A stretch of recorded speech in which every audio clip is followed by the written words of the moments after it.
Hello everyone.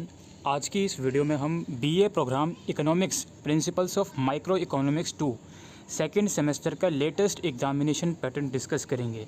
Regular वाले बच्चों का एग्ज़ाम ऑलरेडी हो गया है। एसओएल वाले बच्चों का एग्ज़ाम 21 अगस्त या हो सकता है आपका 28 अगस्त को हो।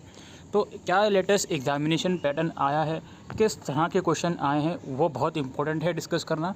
चलिए शुरू करते हैं। और इंपॉर्टेंट क्वेश्चन इस तरह से इकोनॉमिक्स के सब्जेक्ट में बताना बहुत ही डिफिकल्ट है, बिकॉज आपको यूनिट वाइज वेटेज एक टाइम पर पता लग सकती है, लेकिन किस यूनिट से कौन सा टॉपिक इंपॉर्टेंट है ये बताना थोड़ा मुश्किल रहता है इकोनॉमिक्स के सब्जेक्ट में।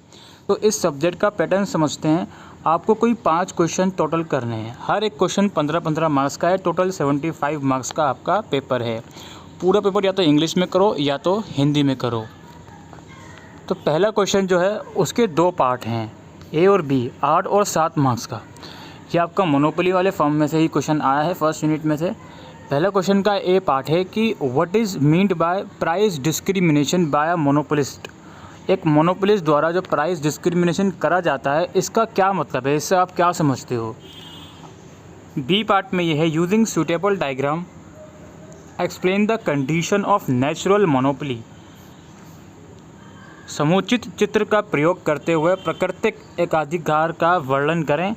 या फिर ए पार्ट में एकाधिकारी द्वारा कीमत विभेद से क्या तात्पर्य है। ठीक है, तो दोनों ही मोनोपोलिस्टिक फर्म से रिलेटेड क्वेश्चन आए हैं 15 मार्क्स में, क्वेश्चन नंबर 1 में। क्वेश्चन नंबर 2 अगेन इसका जो है 2 पार्ट हैं, 10 और 5 मार्क्स के। पहला पार्ट है using proper diagram explain all short run equilibrium condition of a firm under monopolistic competition. एक पर्टिकुलर फर्म की मोनोपोलिस्टिक कंपटीशन के अंदर सारे शॉर्ट रन जो इक्विलिब्रियम कंडीशंस होते हैं वो आपको डायग्राम के थ्रू एक्सप्लेन करनी है 10 मार्क्स में। और बी पार्ट जो कि 5 मार्क्स का है, is the use of product differentiation and advertising by firms justified to achieve market power discuss.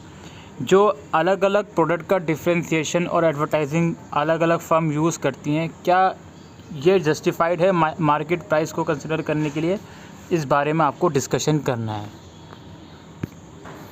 इसके बाद क्वेश्चन नंबर 3 है, जिसके अगेन 2 पार्ट हैं। पहला पार्ट है explain the equilibrium price output level and profit of a firm under monopoly in the long run using suitable diagram. तो आपको equilibrium price और आउटपुट लेवल और प्रॉफिट बताना है फर्म का अंडर मोनोपोली में लॉन्ग रन के अंदर डायग्राम की मदद से। बी पार्ट जो है इसके अंदर आपको कुछ डाटा गिवन है। Average revenue, marginal revenue, average cost and marginal cost of a firm under monopoly are given below. एक मोनोपोली के अंदर एक फर्म है, उसके average revenue, marginal revenue, average cost और मार्जिनल कॉस्ट आपके पास है। इसके बाद ये लोग पूछ रहे हैं at the equilibrium level of output. अगर आउटपुट का लेवल इक्विलिब्रियम है, सेटिस्फाइड है, तो बताइए कितना आउटपुट रहेगा। और बताइए प्राइस निकालिए आप, और प्राइस जो होगी एवरेज रेवेन्यू के इक्वल है। और बताइए amount of total profit, total profit आपका कितना रहेगा। ये बी पार्ट 6 मार्क्स का है क्वेश्चन नंबर 3 का, और ए पार्ट 9 मार्क्स का है। क्वेश्चन नंबर 4 अगेन 2 पार्ट हैं। पहले पार्ट में है what are main features of public good. This is very important question, ये ज़रूर से करके जाना कि सार्वजनिक वस्तुओं के प्रमुख लक्षण क्या हैं। और बी पार्ट है how can the government arrive at an optimum level of provision for public goods. ये 7 मार्क्स में आपको एक्सप्लेन करना है। सरकार सार्वजनिक वस्तुओं का इष्टतम स्तर का प्रबंध किस प्रकार कर सकती है। क्वेश्चन नंबर 5 है, अगेन 7 और 8 मार्क्स के 2 पार्ट हैं। Explain various circumstances under which the market fails to allocate resource efficiently. उन परिस्थितियों का वर्णन कीजिए जिसमें एक बाज़ार साधनों के आवंटन में असफल हो जाता है। यानी कि किन कंडीशन में, किन सर्कमस्टांसेस में एक मार्केट जो है वो अपने रिसोर्स को इफ़ेक्टिवली यूटिलाइज़ करने में फेल होती है। और बी पार्ट में discuss the concepts of imperfect information, adverse selection and moral hazard.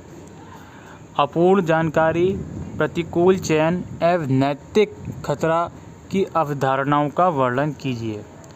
इसके बाद 6th क्वेश्चन आता है, अगेन 2 पार्ट्स में डिवाइडेड है। पहला पार्ट है, how is the equilibrium wage rate determine in a competitive firm which uses labour as only variable factor of production. एक competitive firm है जो लेबर को ही सिर्फ variable factor of production consider करती है, तो उस फर्म के अंदर इक्विलिब्रियम वेजेस रेट किस तरह से डिटरमाइन करा जाता है। बी पार्ट में कुछ डाटा आपके साथ में होगा। The following schedule shows the different production quantities of apples when different workers are employed. B part चलिए देखते हैं कौन सा डाटा गिवन है। इसमें एक्चुअल में आपको दिया गया होगा कि अलग अलग जब वर्कर्स एम्प्लॉयड होंगे तो कितनी क्वांटिटी के एप्पल प्रोड्यूस होंगे। जैसे यहाँ पे देख सकते हो यूनिट्स गिवन है, यानी कि 1 लेबर है तो 5 एप्पल, 2 हैं तो 9, 3 है तो 12। तो इस तरह से डेटा गिवन है। और इसमें है if apples are sold at ₹100 per KG. Apples जो हैं, सेब जो हैं 100 रुपये पर केजी के हिसाब से बेच रहे हैं। And workers are hired in a competitive labour market for ₹200 per worker. और एक वर्कर जो है 200 रुपये पर वर्कर के हिसाब से हायर किया जा रहा है। तो how many worker should be hired, तो कितने वर्कर हायर करे जाने चाहिए यह आपको कैलकुलेट करना है।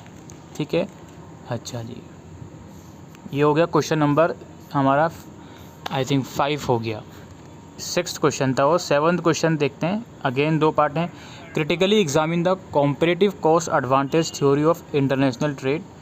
जो अंतर्राष्ट्रीय व्यापार के तुलनात्मक लागत लाभ के सिद्धांत का आलोचनात्मक विश्लेषण कीजिए। और बी पार्ट में है, protection from free trade has merits as well as demerits. जो फ्री ट्रेड होता है उससे अगर आप प्रोटेक्शन करोगे उसके मेरिट भी हैं और डीमेरिट्स भी हैं, इसको आपको एक्सप्लेन करना है। ये 2 पार्ट हैं क्वेश्चन नंबर 7 के, जो कि 8 और 7 मार्क्स का है। एंड लास्टली क्वेश्चन नंबर 8 है, जिनमें कोई 3 पॉइंट गिवन है, 3 टर्मिनोलॉजीज़ हैं, जिसमें से किन्हीं 2 पर आपको नोट लिखना है। Efficiency of perfect competition, prisoners dilemma and behaviour of oligopoly firm, और concept of supply curve under monopoly. ठीक है, किन्हीं 2 पर, यानी कि 7.5 मार्क्स का आपका एक हो जाएगा। ठीक है, तो अगर हम यूनिट वाइज वेटेज की बात करें तो जो पहली यूनिट है आपका मार्केट स्ट्रक्चर, तो मोनोपोली फर्म वाले में से, और अगर हम बात करें जो आपका शॉर्ट रन और लॉन्ग रन है, इनमें से बहुत क्वेश्चंस आए हैं। तो पहली यूनिट के दोनों ही सेक्शन बहुत ही इंपॉर्टेंट हैं, आप बिल्कुल आपको करके जाने ही हैं। ठीक है, 25 से 30 मार्क्स का क्वेश्चन तो इस यूनिट में से ही आपका आ जाएगा। बाकी प्रोडक्शन थ्योरी वाले क्वेश्चन में से भी आए हैं, इसमें से एक न्यूमेरिकल क्वेश्चन आया था आपका, तो वो ज़रूर से आपका आ सकता है। मार्केट फेलर का जो एक क्वेश्चन आया था कि किन किन कंडीशन में मार्केट जो है अपने रिसोर्स को एलोकेट करने में फेल हो जाती है एफिशिएंटली, तो उस टाइप का क्वेश्चन इसमें से आया था। Income distribution and factor pricing है कि लेबर वगैरह को फैक्टर प्राइसिंग वगैरह जो क्वेश्चन आया है। और एक लेबर का क्वेश्चन आया था कि कितने लेबर अगर 200 रुपये पर वर्कर हैं तो कितने एप्पल बेचे जाने चाहिए, उस टाइप का क्वेश्चन। और जो भी है कि अगर लेबर एक ओनली वेरिएबल फैक्टर है तो क्या किस तरह से उसको डिसाइड होगा एक पर्टिकुलर फर्म में। इंटरनेशनल ट्रेड की थ्योरी आ सकती है, थ्योरी ज़रूर से करके जाइएगा।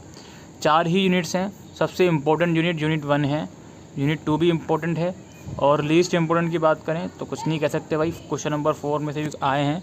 आप अगर 8 में से 5 क्वेश्चन की बात है तो शुरू की 3 यूनिट बहुत ही परफेक्ट तरीके से आप कर लेते हो।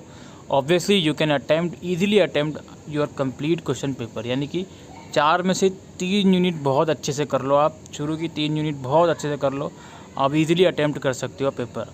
बाकी इंटरनेशनल ट्रेड है यार, आसान यूनिट है, ट्रेड की थ्योरी ही पढ़नी है आपको, तो ऑब्वियस सी बात है इंटरनेशनल ट्रेड वाली यूनिट ज़्यादा आसान है as compare to income distribution and factor pricing.